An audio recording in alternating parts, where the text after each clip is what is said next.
Hello दोस्तों, आज हम टॉप 100 मनोविज्ञान के सिद्धांत व प्रतिपादक या जनक की सीरीज का पार्ट 6 करेंगे।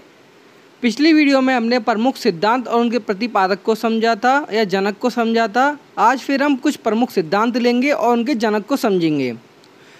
और यदि आप इस चैनल या वीडियो को पहली बार देख रहे हो तो लाइक, शेयर, सब्सक्राइब कर दीजिए।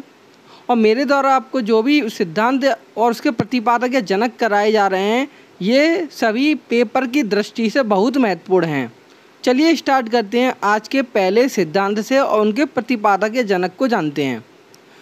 जिसमें आज का पहला सिद्धांत दिया है साइन चिन्ह का सिद्धांत। जो साइन या चिन्ह का सिद्धांत दिया था वो टॉलमैन ने दिया था। और दूसरे सिद्धांत की जब हम बात करें, दूसरा सिद्धांत है टॉलमैन का ही संभावना का सिद्धांत।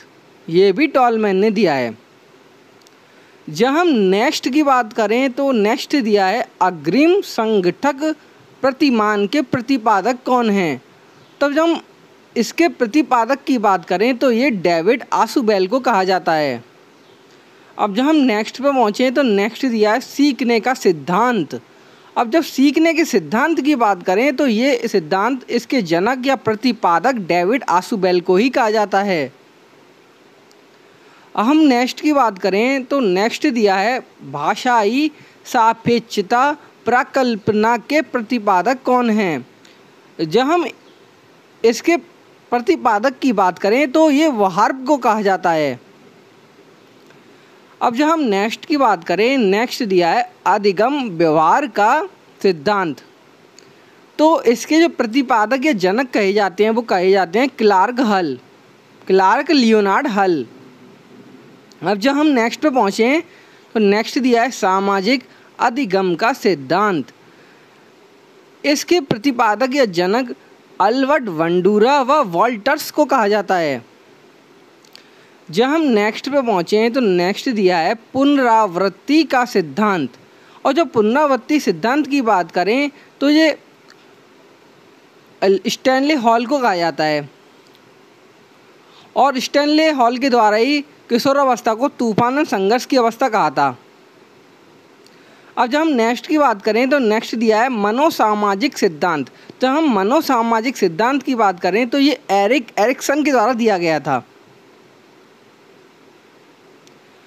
अब जब हम नेक्स्ट की बात करें तो नेक्स्ट दिया है अधिगम सोपानकी के प्रतिपादक कौन है। तो अधिगम सोपानकी के प्रतिपादक की बात करें तो ये गैने को कहा जाता है। अब जब हम नेक्स्ट की बात करें तो नेक्स्ट दिया है प्रोजेक्ट प्रणाली से करके सीखने का सिद्धांत किसने दिया।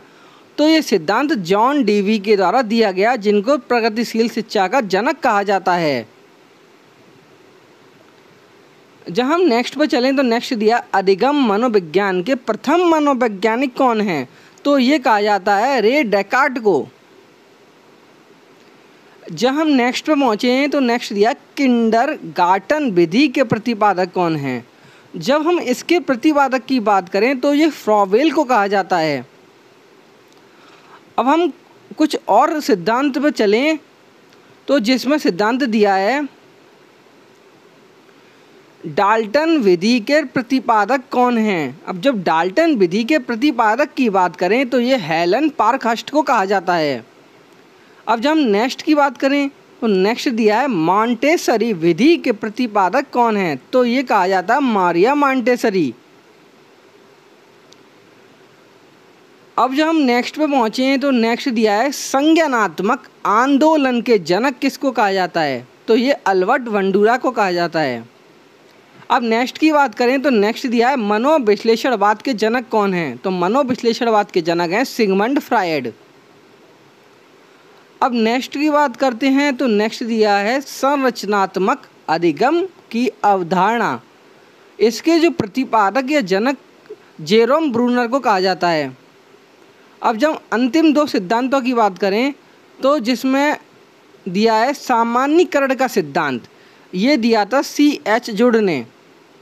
जब अंतिम की बात करें तो अंतिम दिया है शक्ति का सिद्धांत दिया था वॉल्फ ने।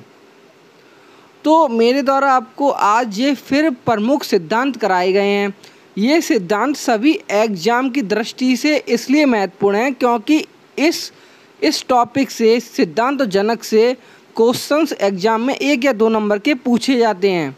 इसलिए आप इन सभी सिद्धांतों को जो मेरे द्वारा कराए जा रहे हैं इनको अच्छी तरीके से तैयार कर लीजिए। इन सिद्धांतों में से आपके एग्ज़ाम में जब पूछे जाएंगे तो आप इनको कर लेंगे, क्योंकि आपका एक भी नंबर नहीं कटेगा इनसे, इस टॉपिक से। और यदि आपको ये मेरे द्वारा कराए गए सिद्धांत अच्छे लगे हों तो आप मुझे कमेंट के माध्यम से बताएं कि आपको कैसे लग रहे हैं सिद्धांत और जनक, और कैसी वीडियो आपको लग रही है। यदि आपको ये वीडियो अच्छी लगी हो तो लाइक, शेयर, सब्सक्राइब करें और ज़्यादा से ज़्यादा इस वीडियो को शेयर कर दीजिए।